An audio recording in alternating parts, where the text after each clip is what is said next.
Ouzbek Erika, le podcast qui explore le futur.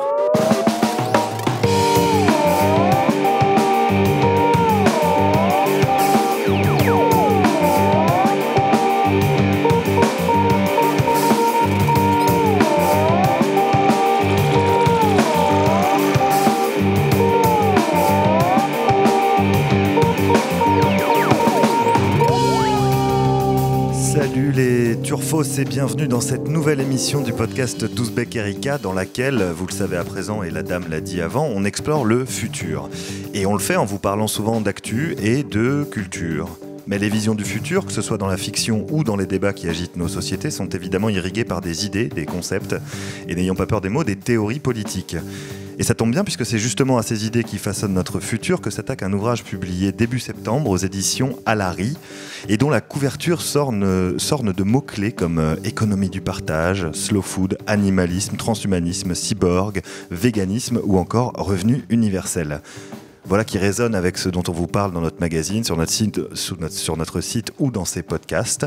L'occasion était donc trop belle d'inviter les auteurs de ce petit essai de vulgarisation politique baptisé « Les idées nouvelles pour comprendre le XXIe siècle » et de tâcher d'en faire le tour. Un ouvrage chaudement recommandé par Laurent Geoffrin, excusez du peu. Le directeur de la rédaction de la Libération le considère même comme un des livres les plus utiles de la rentrée. J'ai envie de dire bravo messieurs. Il faut dire que du revenu universel à l'économie du partage, ces 10 chapitres font œuvre de pédagogie et permettent aux lecteurs et lectrices de se faire une opinion sur des thématiques qui vont sans nul doute en partie façonner notre futur. Le tout avec clarté et sans parti pris, ou pas trop, ce qui permet de prendre un peu de recul dans le tourbillon de l'actu. Pour en parler, j'ai donc le plaisir de recevoir les auteurs de ce livre éclairant, tous les deux journalistes, Rémi Noyon, officier à l'Obs. Salut Rémi. Bonjour. Et Philippe Viandury est le rédacteur en chef du magazine de nos camarades de chez Socialterre. Salut Philippe. Bonjour. Bienvenue chez nous à tous les deux. On va tout de suite rentrer dans le vif du sujet. Pour commencer, ma question, c'est comment vous avez procédé pour sélectionner ces 10 idées auxquelles vous vous attaquez dans votre livre. C'est des sujets sur lesquels vous bossez au quotidien, vous avez beaucoup débattu, il a fallu tout faire rentrer dans des cases ou comment ça a marché ? Oui, alors effectivement, c'est des sujets sur lesquels on travaille chacun dans nos rédactions respectives. L'idée, c'était on partait du constat qu'il y avait beaucoup de concepts dans le débat public ou dans les discussions avec nos amis, etc., qui revenaient souvent sans être généralement explicités, à savoir qu'il était difficile d'en tirer un petit peu les fils théoriques ou les fils historiques. Donc l'idée, c'était d'essayer de rassembler tout ça dans des chapitres, comme tu l'as dit, clairs et pédagogiques. Voilà, ce qui n'était pas évident. Ouais, tu m'étonnes. Alors évidemment, ça se veut pas exhaustif, à savoir qu'il y a des choses à côté desquelles sur lesquelles on a fait l'impasse. Mais bon, on a essayé de prendre un peu les grands concepts qui nous paraissaient vraiment être très prégnants dans le débat. Voilà. Ouais, Philippe, tu as quelque chose à rajouter là-dessus ou c'est Rémi a tout dit? Non, à Ouzbek, vous devez connaître ça aussi, c'est-à-dire qu'il y a beaucoup de concepts qui sont émergents et assez maltraités dans le reste des médias, qui fait souvent bien le boulot sur, la nation, l'identité, le féminisme, beaucoup de choses. Mais dès qu'on arrive à transhumanisme, ubérisation, etc., on nage un peu en eau trouble. Et souvent, ces idées sont non seulement pas expliquées, mal expliquées, mais des fois même confondues avec d'autres.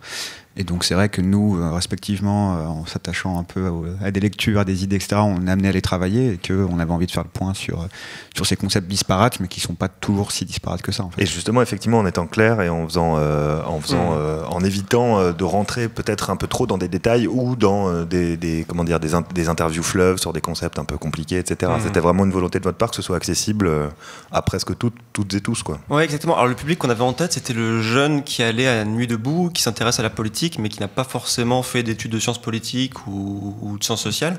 Voilà, donc c'était de rester très clair et le plus simple possible, effectivement. Ouais, donc ça va se retrouver sous tous les sapins de Noël des gens de nuit debout, c'est ça que tu es en train de me dire. Bon, alors on va rentrer dans le vif là pour le coup du sujet, mais votre premier chapitre, il fait le tour d'une idée qui n'est pas si nouvelle que ça, mais qui a récemment fait son retour sur le devant de la scène, comme on dit, le revenu universel. Il faut dire que Emmanuel Macron himself a prôné la mise en place d'un revenu universel d'activité, au cours de la présentation du plan pauvreté. Alors, à la lecture des quelques pages que vous consacrez au sujet, on se rend compte que le revenu universel d'activité n'est pas exactement un revenu universel. Comment ça se passe ? Est-ce que vous pouvez nous aider nos auditrices et nos auditeurs à bien saisir la différence, à y voir plus clair ? En quoi le revenu universel de Macron, c'est pas celui de Hamon, par exemple ? Vaste sujet. Alors peut-être un petit exercice de définition, mais c'est vrai que bon, je vais pas faire la définition exacte du revenu universel, puisqu'en fait il n'y a pas de revenu universel, mais il y a des revenus universels. Déjà ça c'est important de le préciser. Donc on peut plus ou moins le théoriser, mais il y a quand même des racines clés à tous les concepts de revenu universel qui sont quand même l'inconditionnalité, c'est-à-dire qu'on nous le remet sans condition.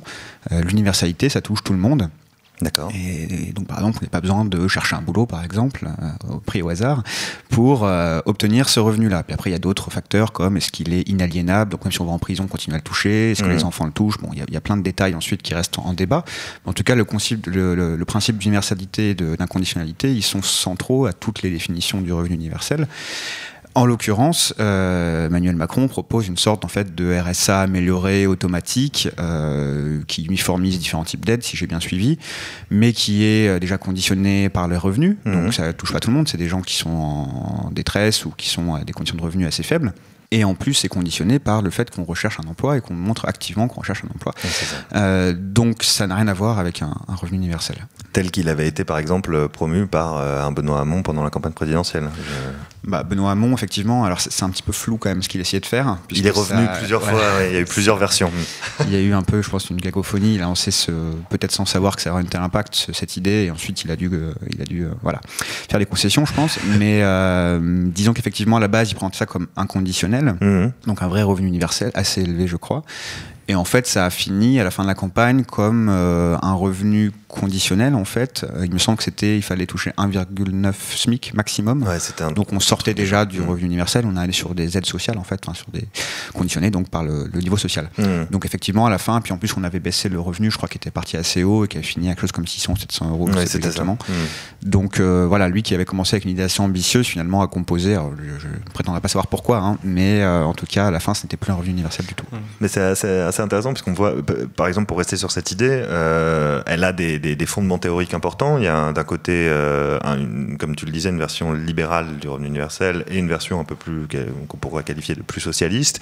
Et c'est des idées qui traînent depuis un petit moment dans les cercles universitaires et ailleurs et qui commencent à émerger dans nos sociétés, que ce soit en Europe ou ailleurs d'ailleurs. Et la circulation de ces idées dans la société est assez intéressante à observer. Ça permet aussi, ce genre de livre, le vôtre, de faire le point sur de quoi on parle exactement. Sur Benoît Hamon, pour avoir parlé avec des militants du mouvement français pour un revenu de base, alors ce qu'ils lui reprochent pour la campagne, alors ils reconnaissent un mérite à la campagne de Benoît Hamon, c'est effectivement d'avoir mis sur la table le terme même de revenu universel qui était quand même assez marginal dans le débat français. Mais ce qu'il lui reproche, c'est d'avoir ensuite voulu traduire son idée en termes utilisés par le paradigme économique dominant, à savoir rentrer tout de suite dans le financement, les détails techniques, etc. Donc entre guillemets à parler le langage de l'ennemi. Ouais, d'accord. Voilà, sans juste rester sur l'idée de base qui était dans le cas de Benoît Hamon, enfin dans le cas du revenu universel tel que lui le concevait, de sortir d'une économie basée uniquement sur la croissance. C'est ça. Voilà. Donc de parler vraiment de cette idée de post-croissance, de sortir de la course à l'emploi. Voilà. Donc d'avoir ensuite tout de suite voulu mettre des chiffres dessus et donc de s'être enlisé en fait dans ce... Et d'être entré dans le schéma dominant. Mais d'ailleurs c'est marrant puisque c'est de ça que je veux vous parler maintenant. T'as mentionné le terme de croissance. Il y a un autre sujet qui est au cœur de nos interrogations. Enfin, je dis nos interrogations en parlant de notre génération. On a tous à peu près 30 ans autour de cette table, plus ou moins. Et qui est, selon l'expression consacrée, encore une fois, au cœur de l'actualité, c'est la décroissance, justement. Là encore, c'est pas une idée proprement nouvelle, mais elle est en train de faire son retour. Pourquoi ? C'est qui les décroissants, déjà ? Qui promeut ça ? Et à votre avis, pourquoi maintenant ? Pourquoi on en reparle maintenant ? Je vais faire juste une petite parenthèse, une petite incise sur le caractère nouveau ou non de ces idées, parce qu'on l'a présenté comme tel, et en fait c'est faux, puisque souvent ce sont des concepts anciens, mais en fait pas vraiment, c'est souvent comme des idées qui restent très nouvelles. Par exemple, on évoquait le revenu universel avant, on assiste un peu à une réécriture de l'histoire du concept de revenu universel qui remonterait jusqu'à Utopia, Thomas More, etc. C'est quand même une réécriture un peu large de l'histoire. Pareil pour la décroissance, aujourd'hui on fait remonter ça à Malthus, etc. Bon pareil, c'est effectivement, il y a certaines composantes de la décroissance qui peuvent remonter assez loin. Néanmoins, le concept, lui, émerge très récemment. Alors, il émerge très récemment, donc il émerge quand ? Je crois, alors je ne vais pas dire de bêtises, que le mot obus de décroissance, qui devient un peu une bannière assez large, auquel on regroupe pas mal de militants aux obédiences un peu différentes, émerge autour de 2008 en France et un peu dans le monde, parce que la France est assez précurseur avec l'Italie aussi sur cette question-là. Et c'est vraiment au début des années 2000, 2008, que vraiment le concept pénètre le débat public. Donc c'est quoi la décroissance ? Qu'est-ce qui... Disons que la décroissance, on pourrait dire que c'est une sorte de métamorphose, une réactualisation de l'écologie politique sous une nouvelle bannière, qui dit, en somme, que la civilisation moderne capitaliste pourrait se résumer essentiellement à l'idée de croissance, d'accumulation du capital, d'extension du domaine de la marchandise, avec la réification de la nature, du sol, etc., puis de l'être humain, et que donc il y a dans l'essence de notre système une logique de croissance, d'accumulation. Or, les deux grands fondements, c'est beaucoup plus complexe que ça, mais les deux grands fondements de la critique décroissante, c'est le fondement écologique qui dit, pour résumer, il y a une incompatibilité entre la croissance capitaliste, donc le capitalisme, et la préservation de l'écosystème, un écosystème viable pour l'humanité, ou même souhaitable tout simplement. Et il y a une critique, je dirais, plus sociale, anthropologique de qu'est-ce que la croissance fait à l'homme. C'est-à-dire qu'il y a quand même aussi une critique de l'aliénation par la marchandise, de la destruction des rapports sociaux, de l'utilitarisme, etc.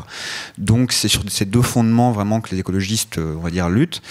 Et effectivement, la décroissance, c'est pas un projet en fait de décroissance. C'est-à-dire qu'il ne s'agit pas de rentrer en récession, puisque en fait c'est selon un indicateur qu'est le PIB, mais c'est vraiment de sortir de la civilisation de la croissance et de sa logique d'accumulation, en fait, donc sortir du capitalisme. D'accord, pour passer à autre chose. Mais cette autre chose est toujours plus ou moins... compliqué à définir. Voilà, plus ou moins indéfini, on est d'accord. Okay. Si on pouvait dire le projet, la phrase, le slogan qui les réunit un petit peu tous, ce serait l'idée d'une société de sobriété. Alors j'ai lu Abondance frugale, sobriété heureuse.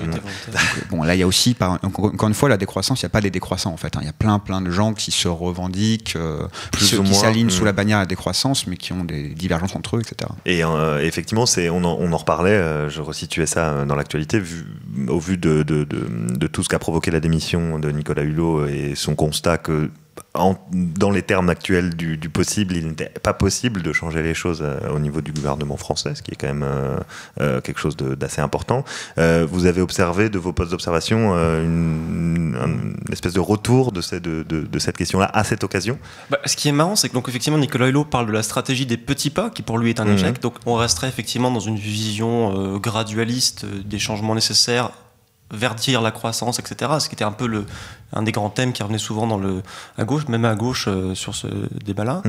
Et ce qui est amusant, c'est que même Nicolas Hulot va plus loin parfois, parce qu'il a notamment cité lors d'une conférence Facebook avec Édouard Philippe le livre de Jared Diamond, Effondrement. Donc il va encore plus loin en tout cas dans les références entre guillemets, puisque l'effondrement, disons que c'est une vision, on pourrait dire rapidement, pessimiste, une version encore plus pessimiste que la décroissance. Donc c'est intéressant de voir effectivement que ces débats-là pénètrent un peu même les élites politiques qui semblaient assez imperméables à ça pour l'instant. Mélenchon aussi parle parfois de la décroissance pas tellement comme un horizon pour lui-même, il ne parle pas sous ces termes-là, mais comme quelque chose qui nous interpelle, qui nous oblige à réfléchir sur notre modèle. Et donc à penser l'après-capitalisme. Oui, j'ajoute juste aussi là-dessus, parce que tu évoques Jean-Luc Mélenchon, ce qui est intéressant, c'est aussi de rappeler que les décroissants, en fait, sont pas tant anticapitalistes que antiproductivistes. Et ils vont dire le pétrole socialiste n'est pas plus propre que le pétrole capitaliste. Et donc il y a une grosse critique de tous les systèmes productivistes, donc aussi du communisme d'État, etc., chez les décroissants. Donc ce ne sont pas des gens qui s'inscrivent dans le projet communiste, etc. Ça, c'est hyper important de le préciser quand même, parce qu'ils ne se résument pas qu'à l'anticapitalisme. D'accord. Et aussi, donc pour Hulot, il n'y avait pas grand-chose à ajouter, je pense, quand il parle de système dominant. On comprend que c'est le système capitaliste, on a l'impression qu'il faut en sortir. Mais il est très timide encore, on va voir ce que ça donnera dans les années à venir. Et puis, c'est aussi l'occasion de rebondir, parce qu'on parlait de lier les idées ensemble. Et quand je disais que c'était pas qu'un projet écologiste, la décroissance, par exemple, quand il parle de sobriété heureuse, certains décroissants parlent aussi de revenus universels.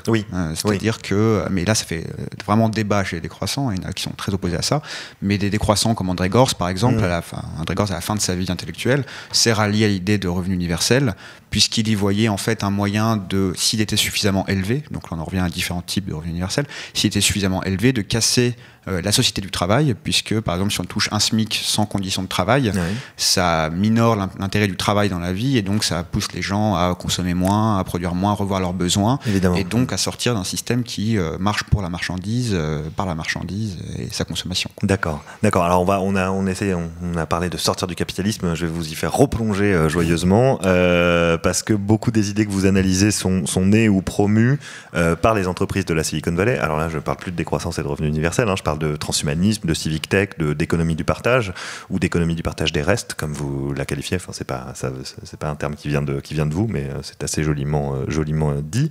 L'influence de la Silicon Valley, de cette Silicon Valley-là, sur le monde d'aujourd'hui et de demain, et des gourous de la tech qui promeuvent tout ça, ça va continuer à grandir. Est-ce qu'on est dans un moment où on est dans un shift, où c'est en train de changer, ou alors est-ce que ça va continuer?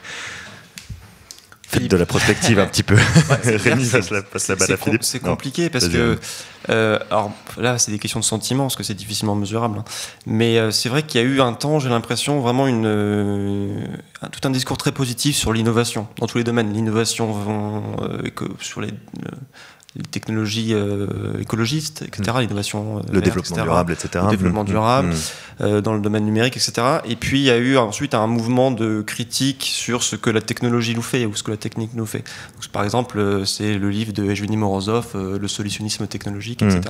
Donc effectivement, il y a un mouvement de résistance à ces théories-là, mais il reste quand même évident qu'effectivement, toutes les théories qui circulent un peu dans la Silicon Valley, donc on parlait du transhumanisme, je pense aussi à tout ce qui entoure les crypto-monnaies, la blockchain, le bitcoin, etc. Bien sûr.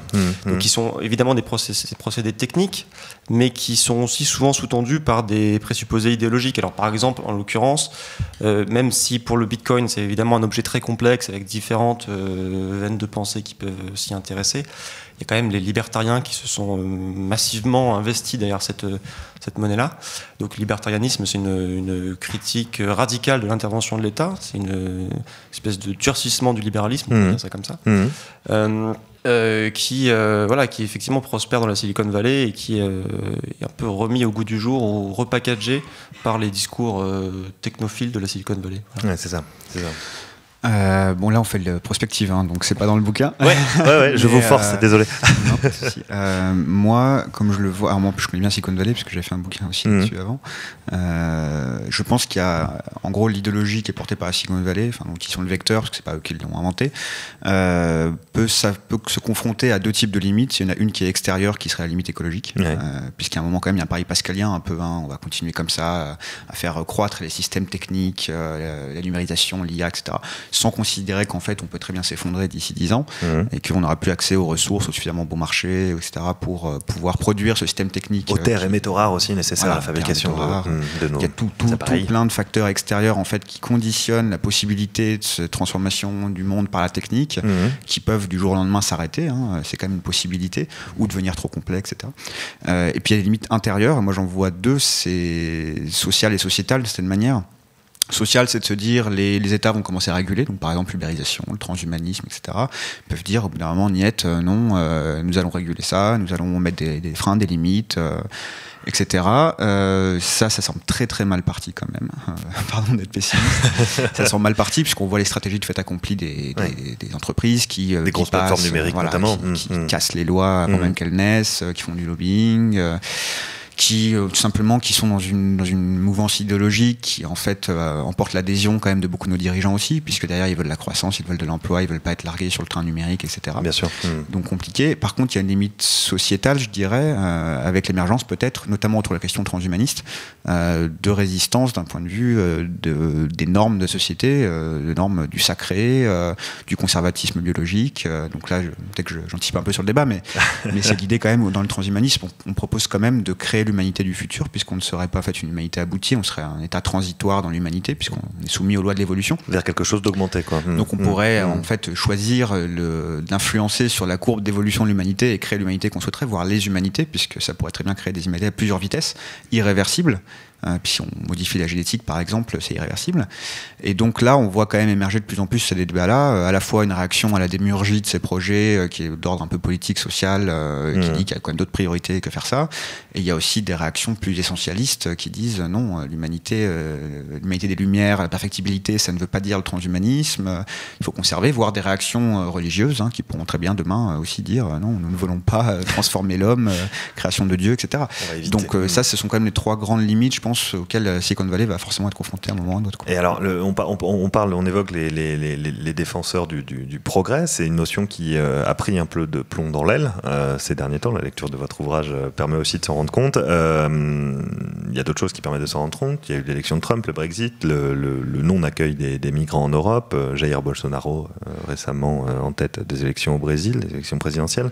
On a plutôt l'impression, quand on dresse un tableau comme ça, d'un immense retour en arrière, que vous traitez aussi en filigrane, mais notamment dans la partie consacrée au populisme et à leur réactivation assez radicale. Alors est-ce que ce tableau est juste déjà, ou est-ce que c'est foutu? Est-ce qu'il reste encore un espoir? Où est-ce qu'on va chercher tout ça? Je me tourne vers Rémi. Absolument. Non, effectivement, la notion de progrès est devenue très problématique puisqu'elle est un peu vidée de tout sens, puisqu'elle a été utilisée par Emmanuel Macron pendant la campagne présidentielle. Elle est utilisée aussi encore par des mouvements à gauche, etc. Donc chacun y entend un peu ce qui souhaite y projeter. Oui, le progrès pour les décroissances, c'est de sortir du capitalisme, par exemple. Exactement. Et puis, alors que parfois dans la société, c'est entendu comme une espèce d'horizon que la science et la technique nous permettraient d'atteindre. Ouais. Ce qui, pour les décroissants, effectivement, est une vision un peu utopiste et même carrément fausse. Donc oui, la notion de progrès, c'est compliqué. Donc effectivement... Voilà, mais alors, ce qui est intéressant, c'est que souvent on fait le constat qu'à gauche, enfin si on peut encore parler de gauche, il y a une espèce de fragmentation des idées ou des pensées, des théories politiques. Alors c'est vrai que dans le livre, en plus, on prend par chapitre, entre guillemets, comme s'il n'y avait pas de fond commun. Alors, il y a quand même quelques grands concepts qui permettent, ou quelques grandes idées qui permettent de faire du lien, entre guillemets. Donc, alors on en parlera peut-être tout à l'heure, il y a la notion de commun qui coupe pas mal de choses. On va l'évoquer. Mais je voudrais parler effectivement d'abord du populisme, et puis ensuite un concept qui est plus mineur dans le débat français, c'est la notion d'intersectionnalité. Alors le populisme, c'est vrai qu'en France, ça a souvent une tonalité très négative. On y voit la démagogie, la simplification à outrance, la désignation d'un ennemi à abattre, que ce soit les élites ou les étrangers. Mais alors, les deux. Les deux. Mais ce qui nous a intéressé dans le livre, c'est ce qu'on appelle la théorie populiste, qui est portée par deux penseurs, l'Argentin Ernesto Laclau, qui est mort maintenant, et puis Chantal Mouffe, qui est une philosophe belge. Voilà. Alors c'est évidemment une théorisation politique très compliquée. Grosso modo, le point de départ, c'est d'essayer de réconcilier un logiciel post-marxiste avec ce qu'on appelle les nouveaux mouvements sociaux, enfin ce qu'on appelait les nouveaux mouvements sociaux, le féminisme, l'écologie, les droits LGBT, etc. Alors c'est souvent présenté en opposition, c'est un thème qui revient souvent, on dit il y a la question sociale, et la gauche en fait a remplacé cette question sociale par les droits des minorités, etc. Et c'est une des causes de son effondrement. Ça revient très souvent dans le débat public, on entend ça beaucoup. Bien sûr. Alors le populisme, c'est comment est-ce qu'on reconstruit un peuple en intégrant à la fois cette question sociale et c'est ce qui a parfois été appelé les fronts secondaires, mais qui n'a rien de secondaire, donc tous ces droits, toutes ces nouvelles questions, entre guillemets, qui ont émergé à partir des années 70. Donc voilà, le populisme, c'est un peu une tentative de répondre à ça, en termes stratégiques, notamment par plusieurs aspects. Alors, je ne rentre pas dans les détails, mais c'est réinstituer de la tension politique en société, puisqu'on estime qu'on est dans une société qui est entre guillemets trop gentillette, où il n'y a plus de clivage politique fort, c'est-à-dire que c'est juste de trouver le bon réglage des paramètres entre différentes opinions, mais que ces opinions sont réconciliables, etc. Donc là, la théorie politique dit non, il y a des tensions irréductibles dans la société, et il faut les prendre en compte et les traiter.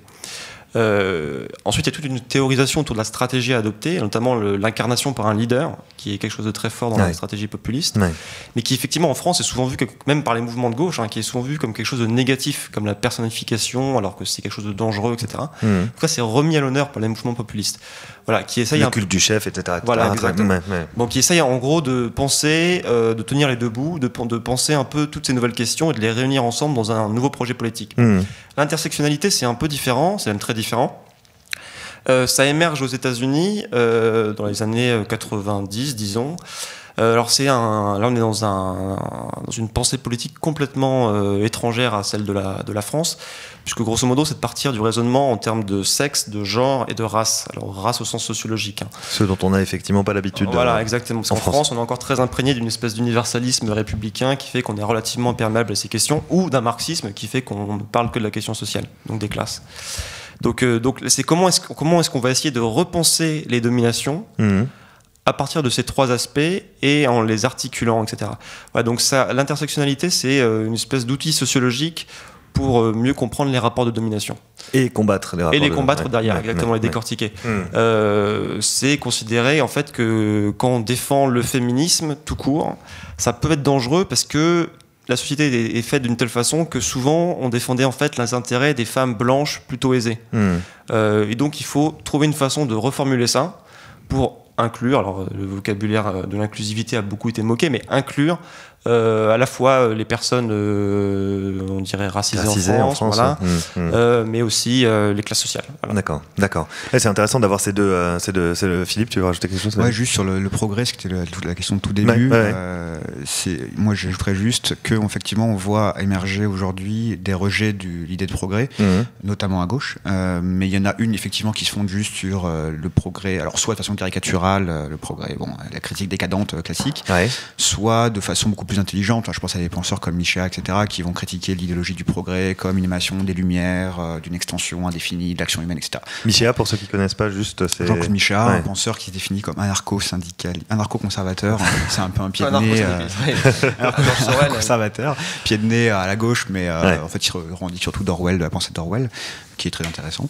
Donc il y a ça, mais il y a aussi toute une prise de conscience, je pense, à gauche, entre guillemets, je dirais plus saine, si je peux donner mon avis, enfin pas plus saine par rapport à celle de Michéa, mais saine en général, qui consiste à essayer de repenser l'idée de progrès en la divisant, et notamment, il me semble que c'est Peter Wagner qui avait écrit un livre l'année dernière sur Sauver le progrès, et qui refaisait une typologie du progrès en disant, voilà, il y avait 4 types de progrès: le progrès social, le progrès politique, le progrès économique et le progrès technologique, épistémique, je crois qu'il disait ça, et qu'en gros, en fait, il y a une sorte de conglomérat qui s'est formé avec la modernité industrielle entre l'épistémique, donc les techniques, les technologies, et l'économique, et qu'en fait, cette combinaison de ces deux formes de progrès-là a en fait dévoré toute la notion même de progrès, et a emporté tout, et qu'en fait, aujourd'hui, le progrès social et le progrès politique n'est plus du tout audible en tant que tel. s'est fait dévorer par cela, et qu'en fait il faudrait peut-être réagencer tout ça et repenser, réinsérer, si on peut prendre un peu les termes de Karl Polanyi, réinsérer le progrès épistémique et le progrès économique dans la société, donc dans le progrès social et politique. Et ce qui pourrait donner donc effectivement des portes de sortie et une forme d'espoir pour les années à venir et pour le futur. C'est à partir de ce genre de concept qu'on pourrait articuler peut-être quelque chose de l'ordre d'une... Par exemple, ce qui permettrait de dire qu'on pourrait interdire, je sais pas, une plateforme numérique qui fait de l'ubérisation destructrice au nom du progrès social, qui est quand même qu'on essaye d'améliorer la condition de vie des gens et non pas le contraire, qu'on ne sait pas juste de servir l'intérêt économique de la société, de l'entreprise et de la société par rebond. Et dans les éléments concrets justement de germes d'espoir ou d'expérimentation qui sont intéressantes à étudier, à découvrir dans votre livre, il y a un certain nombre de choses qui tournent autour de la démocratie et du renouvellement de la démocratie ou alors de sa réinvention. C'est quoi ces exemples? Est-ce que vous pouvez nous en donner un certain nombre de ces pratiques, de ces exemples qui font que tiens, il peut se passer des choses intéressantes autour de la manière dont on gère nos sociétés en commun? Non, pas Rémi. Philippe. Alors, donc encore une fois, c'est pas à nous forcément de dire que c'est ça qui va porter, être intéressant, etc. On a essayé d'être un peu plus distant. Non, voilà, c'est moi qui considère que c'est le cas. Ouais, non, mais je le protège à chaque fois pour bien dire que c'est un livre. Voilà. Et d'ailleurs, j'inclurais là-dedans dans la démocratie le populisme, puisque pour moi, le populisme et la démocratie ne sont pas antinomiques. D'ailleurs, ils sont nés. Voilà, c'est une théorie de la démocratie. Ce qu'on a observé, c'est que dans le chapitre sur la démocratie, sur le renouveau de la démocratie, c'est qu'il y avait 3 grands axes de réinvention de la démocratie. Un premier qui était de faire une démocratie beaucoup plus locale, hyper locale, beaucoup plus participative, où le citoyen est appelé à participer. Une démocratie qui se nourrirait des nouvelles technologies, donc notamment des civic tech, avec l'horizontalité et l'immédiateté que ça pourrait Alors un exemple de civic tech, c'est quoi? C'est genre dans la rue, on peut dire balancer grâce à une appli que ton trottoir est foutu, voilà, c'est vrai. Même on parle petit bout de la lorgnette, mais c'est pour bien. Oui, voilà, ça peut être effectivement du signalement de choses qui dysfonctionnent au niveau de son quartier, dans la voirie, etc. Mais ça peut aller jusqu'à des théories théories de politique, par exemple la démocratie liquide ou les démocraties délégatives, où on va confier son vote à quelqu'un qui va en permanence en fait voter sur les amendements ou sur les lois, etc. Donc ça, c'est des théories développées par le Parti pirate, notamment. Je crois qu'il y avait aussi une plateforme Open Ministry, je sais plus, c'est pas en Finlande, on en a parlé dans le bouquin, qui effectivement essayait de mettre ça en place, c'est-à-dire que les gens puissent voter en fait directement les lois et déléguer leur vote, etc. Donc on sort de la représentation. On sort de la représentation, on vient sur une démocratie qui se veut directe par l'intermédiation de la technologie, mais il y a aussi des systèmes différents, comme ce qu'on avait vu pour la loi République numérique en 2015, je crois. C'est-à-dire que là, c'est plus top-down, c'est-à-dire que le législateur fait appel à la contribution des citoyens qui peuvent proposer des amendements, voter, etc., etc. Mais c'était resté, en l'occurrence, très, très top-down, c'est-à-dire qu'en fait, il prenait en compte ce qu'il voulait, et puis le cadre d'expression du expérimentation débat, qui n'avait pas été renouvelée. Puis fixer, en fait, le gouvernement fixait le cadre du débat, de l'expression, donc du coup, c'est quand même très limité comme participation. Et il y a un troisième grand axe quand même qui est hyper important, qui est pour moi peut-être le plus radical et peut-être prometteur, c'est le tirage au sort. D'accord. Puisque de plus en plus de mouvances de gauche, etc., réactualise ça en partant de l'idée qu'en fait nous ne sommes pas en démocratie. Effectivement, si on réétudie les textes des anciens, d'Aristote, des anciens avec un grand A, tu veux dire. Des anciens avec un grand A. La phrase canonique, c'est l'élection est l'apanage de l'aristocratie, le tirage au sort l'apanage de la démocratie. Donc, si on en part ça, alors les Athéniens étaient en régime mixte, il y avait des éléments de démocratie, des éléments d'aristocratie, notamment ils élisaient les chefs de guerre, les stratèges, etc. Mais les gens qui représentaient le peuple à la boulée dans l'Assemblée étaient en fait des gens, c'était le principe de homo boulemo, les gens se portaient volontaires et étaient tirés au sort, et en fait à la fin de leur vie 70% des Athéniens avaient été à un moment ou à un autre législateurs. Donc c'était à tour gouvernant et gouverné, et donc aujourd'hui on voit émerger effectivement des gens qui réfléchissent à l'idée de comment est-ce qu'on pourrait refonder, soit par hybridation de notre système représentatif, soit par carrément remplacement de système représentatif par des stratégies de tirage au sort, démocratie directe. Et bon, c'est quand même l'occasion, c'est intéressant de voir que la Révolution, en fait, a été le lieu d'un affrontement entre les démocrates et les partisans du gouvernement représentatif, que ce sont eux ces derniers qui ont gagné. Et qui ont expurgé la démocratie du système représentatif, en fait, même si ils ont pris certains aspects extérieurs, mais qu'en fait, effectivement, on se rend compte qu'on ne vit pas vraiment en démocratie si on prend les textes au pied de la lettre. Alors, il y a un des éléments de la démocratie, un des éléments importants de la démocratie représentative, c'est les partis politiques. Est-ce que, question un peu plus générale sur l'ensemble de votre ouvrage, mais est-ce que vous pensez, selon vous, en tout cas, les idées que vous exposez doivent être saisies par des partis politiques tels qu'ils sont constitués actuellement et depuis quelques dizaines d'années maintenant pour s'imposer dans la société? Ou est-ce qu'elles peuvent s'imposer par d'autres biais? Alors ça, c'est intéressant parce que c'est un débat qui est un peu présent dans la théorie populiste, parce qu'on se retrouve en Espagne avec le mouvement des indignés. Et grosso modo, il y avait un peu de veine à un moment, c'est de se dire, bon, est-ce qu'on reste dans un truc très horizontal, parce que l'État et les institutions nous semblent biaisés, entre guillemets, et donc ce serait jouer sur un terrain en pente et donc forcément perdre. Ou est-ce que pour avoir un moment un effet politique concret, il ne faut pas simplement parler dans des assemblées avec des systèmes de vote ou de prise de parole démocratique, mais aussi à un moment jouer le jeu des institutions, ou en tout cas avoir une dimension verticale, une verticalité pour essayer de traduire tout ça en termes politiques. Alors le pari du populisme, c'est clairement de faire de créer une dynamique verticale. C'est de dire il faut s'insérer dans les institutions pour les modifier. D'accord. Alors c'est encore même plus compliqué que ça, parce que en réalité dans la théorie populiste, c'est par la représentation que va naître un nouveau peuple hégémonique, etc. Donc c'est entre guillemets nécessaire d'avoir une espèce de leader, de leader et de courroie de transmission, de slogan, mais voilà. Donc effectivement c'est ça. Et eux sont très, en tout cas dans la théorie populiste, ils sont généralement assez méfiants vis-à-vis de tous les courants autonomistes ou de cette idée qu'on pourrait appeler ça le principe de Gulliver. En fait, l'idée que par la multiplication des petits changements, on va terrasser le géant capitaliste.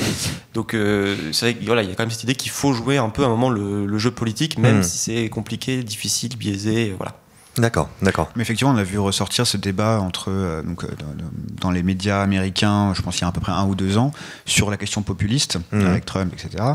On a vu émerger d'intellectuels de gauche qui sont affrontés dans les revues sur l'idée populiste alors certains qui disaient oui, un populisme de gauche est nécessaire pour faire face à l'impasse du néolibéralisme progressiste, et d'autres qui disaient nous ne croyons pas au populisme, nous croyons aux mouvements sociaux, la théorie des mouvements sociaux, et que c'est eux, en fait, par leur capacité à restructurer les imaginaires, la société, société, etc., qui débouchent sur quelque chose.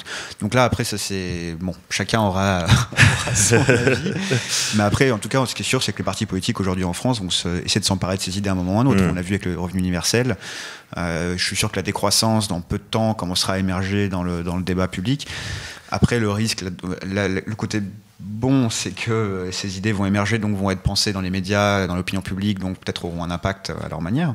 Le côté moins bon, c'est qu'elles risquent d'être vidées de leur substance, comme on l'a vu un peu avec le revenu universel. Notamment. La décroissance notamment. Je doute qu'un parti aujourd'hui, même si l'homme politique ait le courage, même un écologiste, de proposer un peu le projet politique décroissant qui va à l'encontre de tout notre imaginaire, si on estime que la décroissance c'est bien, hein, mais qui va à l'encontre de tout notre imaginaire quand même. C'est hyper risqué. Donc, Et d'ailleurs, en parlant de décroissance, je me demandais à la lecture de cet ouvrage, je me suis dit, tiens, est-ce que vous n'avez pas peur qu'il y ait un certain nombre de ces idées, que ce soit décroissance, revenu universel, blockchain, qui soient datées d'ici quelques années? Parce que typiquement, quand on parle de blockchain et de monnaies alternatives, il y a quelques années, on nous vendait la voiture autonome, la maison connectée, et on n'en voit pas trop la trace sur nos routes ou dans les foyers maintenant. Aujourd'hui, en tout cas, peut-être que c'est encore en cours de développement, mais ça a du mal à s'imposer. Est-ce que c'est une question que vous êtes posée, ou est-ce que vous vous êtes dit, bon, on en parle maintenant, c'est des choses qui font débat autant, ou alors est-ce que vous n'en avez pas grand-chose à faire? Effectivement, c'est une question qu'on s'est posée, effectivement, notamment sur les aspects plus techniques comme la blockchain ou le bitcoin, etc. Alors, dans le chapitre sur la blockchain et le bitcoin, ce qui nous intéresse au-delà du bitcoin et de la blockchain, c'est les idéologies qui ont été un peu revigorées par ces développements-là, notamment l'idée qu'on va pouvoir se passer d'intermédiaires et donc aboutir à une société où on n'aurait plus forcément besoin de tiers ou d'autorités surplombantes. Voilà.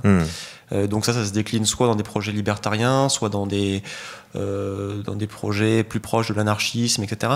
Donc il y a ces déclinaisons politiques-là qui nous paraissent intéressantes et qui en fait souvent s'appuient sur des théories ou des veines de pensée qui ont plusieurs dizaines voire centaines d'années d'existence, mais qui reprennent jour, ou reprennent vie, ou sont reformulées grâce à des développements techniques, qui peut-être effectivement vont péricliter ou pas donner grand-chose, mais qui ont à un moment auront permis en tout cas de remettre ça dans le débat public.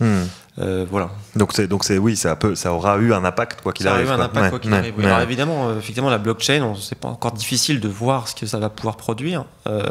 Mais bon, c'est quand même un développement technique intéressant et important de pouvoir d'un coup se passer d'intermédiaire, ce qui était quand même un obstacle assez majeur dans le monde numérique. Voilà. Oui. Après, c'est un état de l'art, donc comme tout état de l'art, il est voué à être à un moment périmé. Hein. Mais par contre, c'est vrai qu'il y a quand même des idées qui sont entre guillemets plus casse-gueule. Ouais, absolument. Par exemple, même je parle à la cause animale, ça se trouve dans 2 ans, on entendra plus parler du véganisme. C'est peut-être un mouvement de société, enfin, on sait rien. Après, il y en a d'autres quand même. Moi, je pense que le transhumanisme et la démocratie. Oui, c'est des choses qui a priori continuent. Et la décroissance, c'est quand même des choses qui questionnent tellement les fondamentaux de notre société, notre rapport à la nature, notre rapport à notre nature à nous, quand on parle du transhumanisme, que si la civilisation continue telle qu'elle va aujourd'hui sur un siècle, ça sera des questions qui continueront à se poser dans le débat dans les décennies à venir. Donc, après, dès qu'elles changeront de forme et de peau, peut-être que décroissance, le mot sera périmé dans 10 ans et qu'on aura un autre mot. Qu'on parlera d'autres choses. On parle des collapsologues aujourd'hui. Et moi, je rebondis sur la cause animale, parce qu'effectivement, on parlait tout à l'heure de la récupération politique de ces concepts. Donc là, c'était assez frappant dans l'élection présidentielle française de voir que tous les programmes politiques, quasiment, au moins incluaient cette question, après sous des formes différentes. Et il y a même pendant la primaire de gauche François de Rugy, qui maintenant a évolué politiquement, mais qui donc à l'époque était candidat et qui proposait lui de créer un défenseur des droits des animaux. Oui. Donc voilà, on allait assez loin. C'est joli, évoluer politiquement comme définition pour qualifier la trajectoire de François de Rugy. Mais cette question-là, en fait, donc effectivement, on peut penser que c'est juste un espèce de moment saillant dans la vie politique française, de mode, etc. Mais elle est aussi liée à un changement de regard, je pense, plus large sur les animaux. Alors c'est les progrès de l'éthologie, donc à savoir la science qui étudie le comportement des animaux dans la nature, et notre compréhension sans cesse plus fine de ce qui est la cognition, la vie mentale des animaux. Voilà, et qui de plus en plus affaiblit l'idée qu'il y a un propre de l'homme qui le distingue du reste de la nature. Que ce soit l'usage d'outils, le langage, etc. Tout ça est un peu questionné, en tout cas, par ce développement-là. Après l'action militante d'assauts comme L214, etc., qui vont filmer dans les abattoirs les conditions d'abattage justement des animaux qui ont un impact aussi sur l'opinion publique. Et puis la sensibilité écologique qui est aussi forte dans le mouvement animaliste, puisque au-delà des arguments sur l'éthique, sur la morale, etc., il y a aussi l'argument tout bête qui est de dire que l'industrie de la viande a un impact en COD assez fort et que on peut pas s'estimer écologiste si on continue à manger de la viande.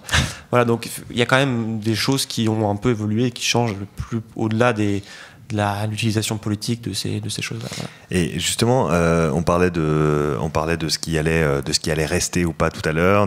Est-ce que, enfin, je vais vous forcer un peu à faire un petit exercice de prospective pour conclure. Je sais que personne n'aime ça, mais on force les gens à faire ça. Ça fait partie de notre fiche de poste chez Uzbek Erika.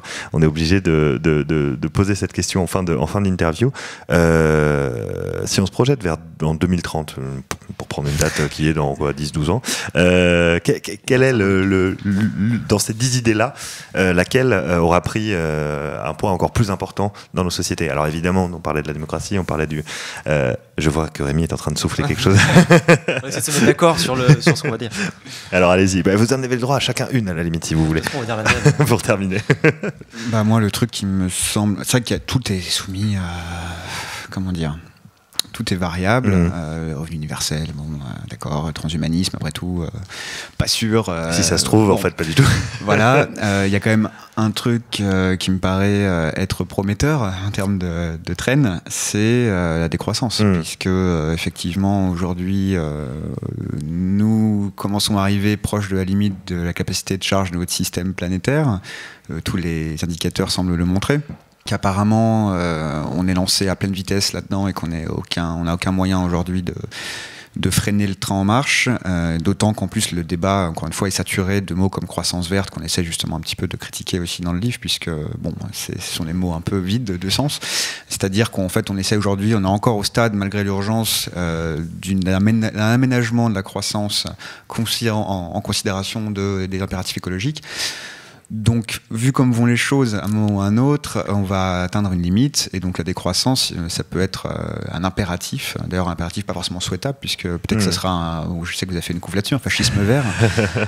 Dictature verte, voilà, mais fascisme vert. La sortie du capitalisme aura lieu barbare ou civilisé, je sais pas qui disait ça, mais... Donc effectivement, je pense que ça peut être 2020, 2030, 2040, mais que cette question-là restera dans l'air, et beaucoup plus que dans l'air. Elle va même prendre une importance considérable, je pense. Et toi, Rémi, tu as... En fait, j'allais dire la même chose, la question écologique, mais alors la question écologique, elle est plus large, entre guillemets. Enfin, ce que je veux dire, c'est qu'il y a des thèmes dans le livre, au-delà de la décroissance, qui abordent cette question-là. Je pense aux communs, aux monnaies locales, etc. Bien sûr. Alors, juste les communs, rapidement, avant de conclure. C'est compliqué à définir, mais... Les communs, c'est vrai que c'est souvent un mot de la langue de bois. On parle de biens communs, etc. C'est un peu une facilité politique. Mais alors, ce qui nous intéressait, c'était d'essayer de s'intéresser à ce qui est la théorie des communs au sens économique, et qui est notamment portée par une chercheuse américaine qui s'appelle Elinor Ostrom, qui a eu ce qu'on appelle le prix Nobel d'économie en 2009, et qui essaie de montrer que notre imaginaire est façonné par l'idée qu'une ressource doit forcément être gérée soit par l'État, soit par le marché. Et donc elle suppose que, essaie de montrer que c'est faux, et qu'il y a tout un territoire entre les deux qu'elle appelle les communs, qui sont les communs, dans lesquels on peut avoir des droits d'usage, à savoir des droits de propriété qui sont très différents de ceux de la propriété privée au public, qui sont des droits qui ont été vus dans les campagnes européennes au XVIIIe siècle, etc. Voilà. Avant ce qu'on appelle les enclosures, c'est-à-dire le moment d'appropriation de ces biens communs. Voilà, donc elle essaie de remettre notamment ça à la jour. gestion des champs, tout simplement, Absolument, par une communauté de paysans, des coopératives. Voilà, vous aviez des forêts qui pouvaient appartenir à un seigneur, mais vous aviez le droit d'aller glaner du bois mort, etc. Voilà. Bon, donc elle essaie de remettre un peu tout ça ensemble pour réfléchir à la façon dont une ressource peut être gérée généralement localement par une communauté avec un ensemble de règles. Donc il y a des affinités en fait avec les pensées quasiment anarchistes en fait. Voilà, il y a des affinités avec la décroissance, puisque voilà, c'est l'idée de comment est-ce qu'on prend soin d'une ressource, etc. Voilà, donc ça traverse un peu tous ces champs-là. C'est aussi lié aux monnaies locales qui un peu participent de ça. Bien sûr. Voilà, donc c'est ça les communs. Et alors évidemment les communs, ça a été remis au goût du jour. Donc elle a le prix Nobel en 2009. On est un an après la crise économique. On peut supposer que ça a eu une influence sur le jury. Mais c'est aussi remis en perspective par le numérique, à savoir que les logiciels libres, les designs ouverts, etc.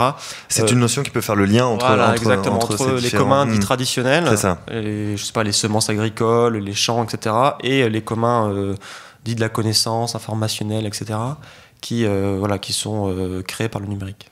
Eh ben, ça fait une conclusion à deux voix que je me permets de réunir en disant qu'on peut effectivement tabler en 2030 sur une décroissance forcée, mais peut-être avec des portes de sortie, en utilisant les communs, en utilisant ce que la technologie numérique, si elle fonctionne encore, peut nous apporter.